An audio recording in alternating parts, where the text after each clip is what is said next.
While we wait for the cards to come up, let me ask a question of Peter Berkowitz. Fred Siegel had talked about how quickly the middle was cleared out in the student rebellions, particularly at Berkeley and Columbia. The good liberals didn't perform well then. Where are they now in the rise of the current authoritarian regimes? Where are the on good, colleges? Where are the good liberals? Yes. Excellent question. Practically invisible. That is, in my experience and in my observation, the defense of high-minded liberalism on campuses today is the reserve of conservatives. The defense of high-minded liberalism by center-left scholars, professors, is a very rare thing indeed on campuses, sorry to say.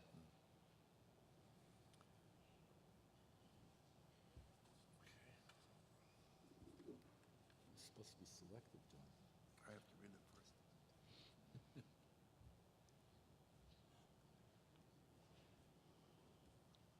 I'm not sure I can read these. Can you read them?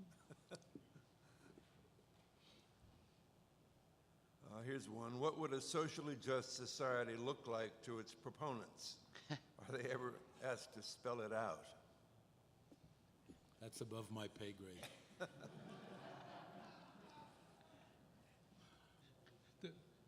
The question I began to ask myself and others in the years we were I was just talking about was compared to what?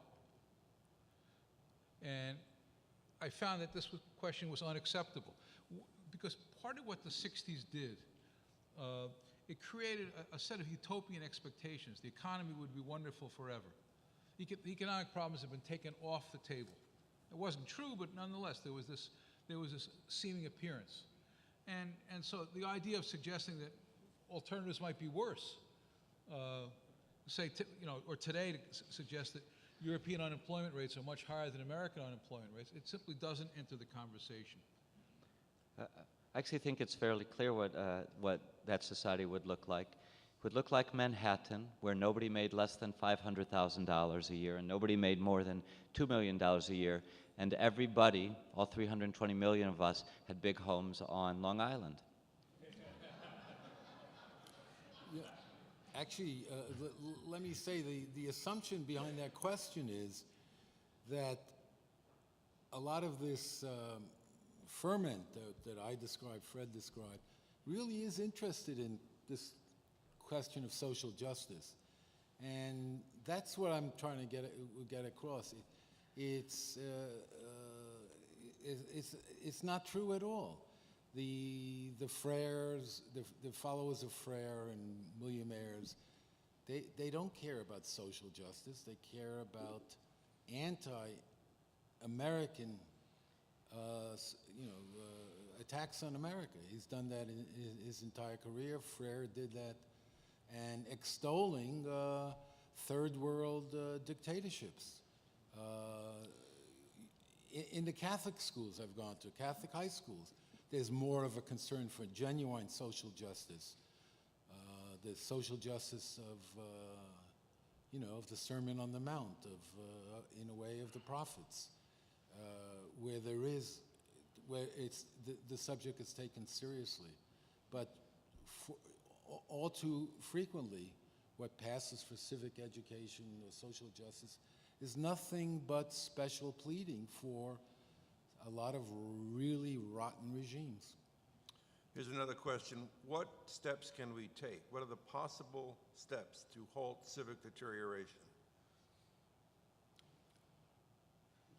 You can handle that in 10 words, right, Fred? I think the question is about education and civics and civic citizenship, which is, in fact, deteriorating. What do you think? Well, I'll take a crack at that also. In the years, I've actually stopped writing about social justice teaching in K to 12 because nothing changes, and although my articles have gotten a little attention here and there and some shock value, Has been thoroughly amazing to me is that no one seems to care, and remarkably, even people who we associate with some conservative causes. For example, I wrote several articles about social justice from math, teaching math for social justice's conference held in the New York City public schools, in which the kind of ideas I was talking about are just, out there for New York City public school teachers. And I called up Chancellor Klein, who's regarded as an education reformer. And I assumed he'd be outraged and do something. I snitched.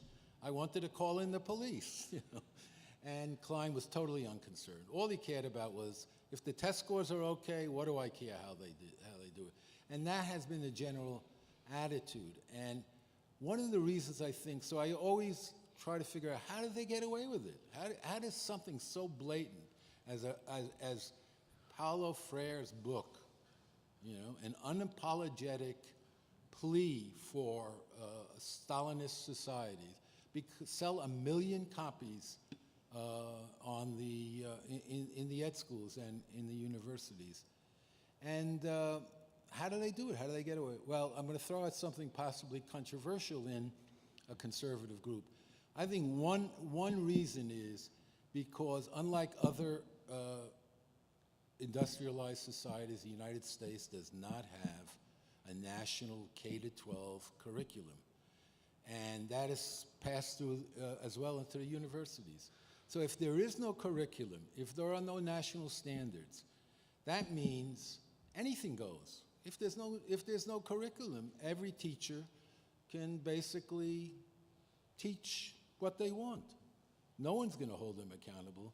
So I do see some hope, and this is the controversial part. I know a lot of people here are very critical of the new Common Core standards.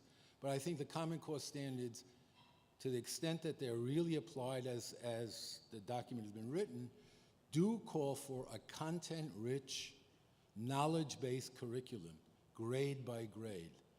And once you have that, if in fact it may not work out, like all education reforms, it could turn into another fad, it could fail. But if that were really in place, it would be very hard, I think, much harder, and parents would notice it if a math teacher decided, hey, I'm going to talk about income distribution in America today instead of memorize your multiplication tables. So that I see that as a bit of a hope. Michael, could I Tim? Sorry, John. I think this is consistent. I think we would do more for political science and more for civic education. Would focus less on civic education and more on education pure and simple. That is, if our schools were teaching well reading, writing, and arithmetic, and history of America, if our colleges and universities were doing what liberal education ought to do, which means teaching things close to home, the principles of American political life, economic principles, political principles, the religious principles, and of Western society. If colleges were undertaking this task, students would come out in much better condition to fulfill their civic responsibilities. When you turn it into civic education, it becomes ripe for politicization. Fred? Just an anecdote that supports what Peter just said. For many years, I taught at the Cooper Union, which is a very selective school, top 1-2% of the kids in the country. And every year I would I'd have Abraham Lincoln's Cooper Union address read in the Great Hall where he gave it. It's a speech they made him president. And I noticed something in the last few years I did it. No one knew where Illinois was. So in order to talk about the Cooper Union address, I felt I had to talk about the Lincoln-Douglas debates, and I had to talk about Illinois and how it went from Lake Michigan to below the Mason-Dixon line. Oh, that's where it is. And I could see the kind of people looking at me. Where is this place? So people would say, it's in Chicago, or it's near Pennsylvania. That was one of the moments I knew I should retire. In E.D. Hirsch's core knowledge curriculum, which is used in hundreds of schools and hopefully which is the Common Core will promote, third graders learn where Illinois is. And they keep that knowledge because it's repeated again and again. They learn such basics as American geography, Greek civilization, and it's never too early to learn. In fact, that's the key, in fact, to the question of educational equity, because what low-income, disadvantaged children come into school with is a tremendous lack of just ordinary background knowledge. And if that is not dealt with explicitly from pre-K up, then the gap grows larger and larger. One more question here, let me paraphrase. Can you comment on the BDS controversy at Brooklyn College? No. I think the complaint is that anyone can speak for or against Israel, but this was really an anti-Israel rally officially sponsored by the political science department, and no effort was made to hear the other side. How do you feel about that whole controversy? As someone who lives a short ways from Brooklyn College, and someone who's watched these kinds of games played, my feeling is always to downplay it. Don't give these people a great deal of attention. That's what they're looking for. They're looking to be martyrs. Not that you say to the school, by the way, we've noticed, and there'll be consequences for the school. You know, if I'm a local politician, I say, well, you know, I'm not going to look upon you so favorably, but don't turn it into a major issue. Because when you do that, the people who run these kinds of events are enhanced in their own eyes and the eyes of their supporters. Just let it play out. But remember it,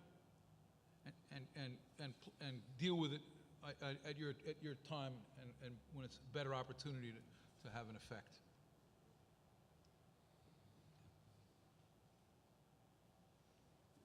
Another question about civic deterioration. We've covered that. I must tell you, these are hard to read.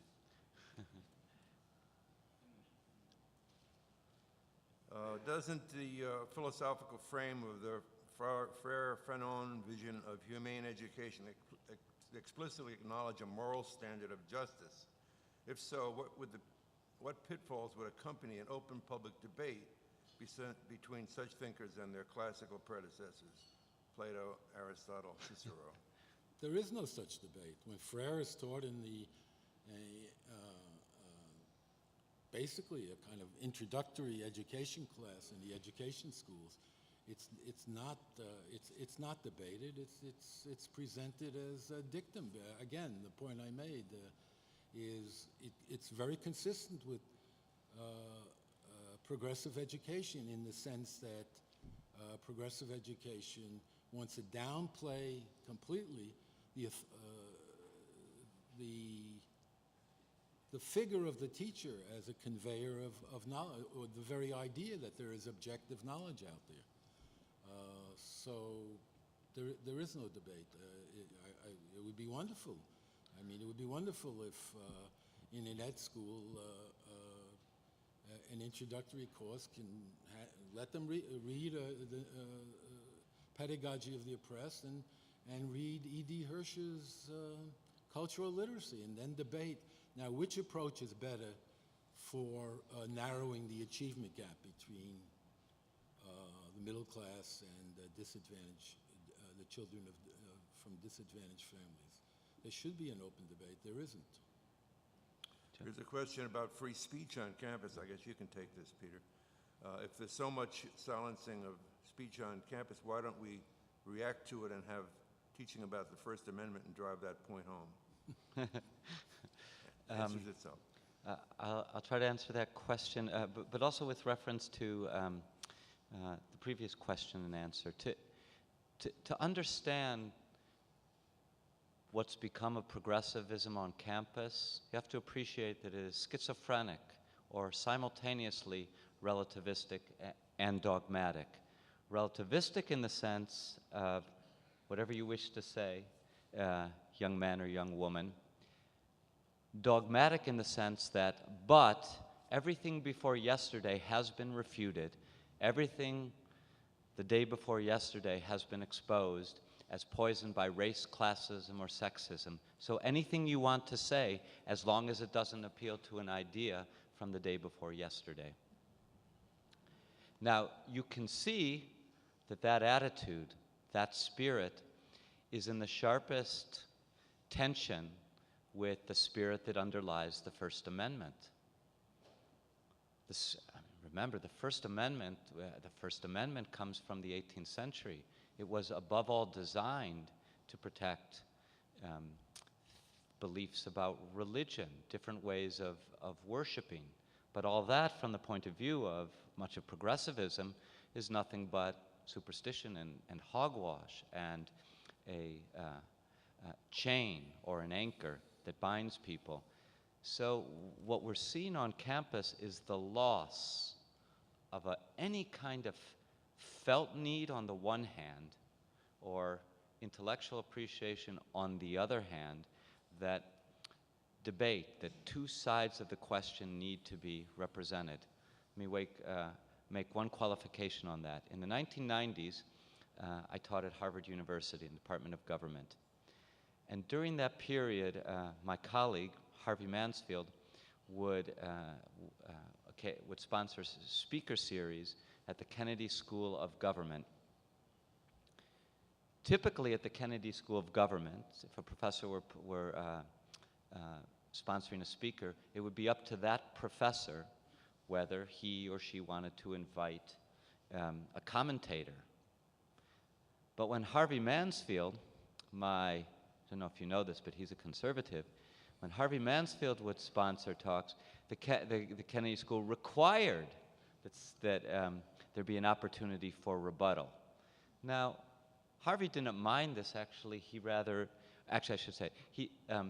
enjoyed, actually, the clash of ideas on stage. But I shouldn't speak for him. I'll speak for myself. I nevertheless found it galling that there was a double standard. But this double standard reflected a failure to have internalized the spirit that underlies the First Amendment, which is the country benefits, students benefit from hearing the best arguments on the many sides of important questions. Let me ask you all, I try to follow these things closely. I don't see any signs of debate on the modern campus. You almost never see a debate. What you get is a soliloquy by favored people. You can say amen, Fred. That's not true. Fred Siegel conducts debates all the time in St. Francis. Yeah, he's the only one. Yeah. I hope some of you will come to this at St. Francis. We've had some good programs. But one debate that occurred accidentally at Cooper Union. This was at the moment in the Bush years when there was question about National Endowment for the Arts funding and the process by which it occurred. And I had no interest in this in any deep sense, but I noticed that at Cooper in the art school that applications for NAS funding were entirely a matter of log rolling. It had nothing to do with the quality of the work. It's who you lined up. So I said, okay, they couldn't get anyone to argue against increasing NAS funding. So I said, I'll be delighted. I'll come in the Great Hall, if any of you have ever been there, it's a large place. It was completely packed. And myself and two guys I know, I invited friends of mine to come and watch the Lions. The only ones who I knew at least playfully agreed with me. The very idea that someone could take the contrary position drove people berserk. People got up and shouted. They practically rent their garments. Who is this guy? And so finally I said to a woman, she was screaming, I said, thank you very much. This is my idea of a good time, and I only hope you can continue this. And that quieted them down for a while. But what I actually said to them, and I think it applies to the previous question, I said, I wish you people would go home and read the Constitution. And I wish that was the case in every school. That at every level of school, you had to read the Constitution, you had to read the debates over the founding fathers. So you all know about the situation in Emory now, right? A president of the school is stupid enough to talk about the three-fifths compromise and as a way of discussing compromise. Let me use the right word. If the twit having a little clever, he would have used the Connecticut compromise, right? Nobody gets excited about Connecticut being given as many votes as Ohio. But using the compromise, he was denounced as a racist and a poltroon and everything else imaginable. The debate was shut down. There was what Peter was talking about, a set answer. Everyone knew what the answer was. The president, had he been a half-wit, would have been able to say, look, let's understand where this came from. Are you seriously arguing that we would have been better off? And here he could have done something. I don't know if anyone knows John Rosenberg's blog. John writes a lot for John Leo's Mining the Campus. Discrimination. And what John pointed out was that in one of his many books about himself, President Obama brought up this exact question and came out on the side of the Emory president. Yes, unfortunately, but the alternatives were worse. It would have been very good. A president with a wit to have done that could have had a very salutary effect. As it is now, what you know is you can easily intimidate the president of Emory, and probably true of most college presidents. Is there any meaningful legislation we need on universities, and how would we accomplish it? I don't, except for the point I made, particularly in K-12, to make it a violation of a teacher's professional obligations to proselytize and politicize the classroom, the Hippocratic Oath. I would stay away from the legislatures when it comes to the universities. The politicians will always make it worse, either on one side or the other. Sorry, go ahead. That's basically. I agree entirely, but we should, as soon as possible, cancel the proposals, the rules and regulations promulgated by the Obama Department of Education, which have put pressure. There's suggested rules and regulations, but on threat of losing federal money, they put pressure on universities to do away with, I mentioned this, features of fundamental fairness and due process in student disciplinary hearings. That's a way of the federal government getting involved, and so my change is for it to be less involved here. I don't know how you've ever been in Albany and listened to the legislature in session. It's a frightening experience, not to be done without the permission of a doctor. We don't want to go anywhere near there. I mean, it could only make things. Imagine, some of you know Shelley Silver. Can you imagine a bill dealing? What it would do is require X number of teachers to get X additional days off at the end of the year. That's what the upshot of the legislation would be. I will say the one area, the one institution in our society that you would think might have some effect here, if we had a media, would be the media. But we've lost the media. We've lost the press, and even though the press has basically said we are incapable of reporting on this White House for various reasons, here is the university. As I listened to Peter Berkowitz's 10 points, I thought to myself, he's describing an utterly corrupt institution. And any enterprising city editor at a newspaper, I think you should submit it to a lot of city editors and say, here are 10 great investigative pieces your reporters can do. But they don't do it.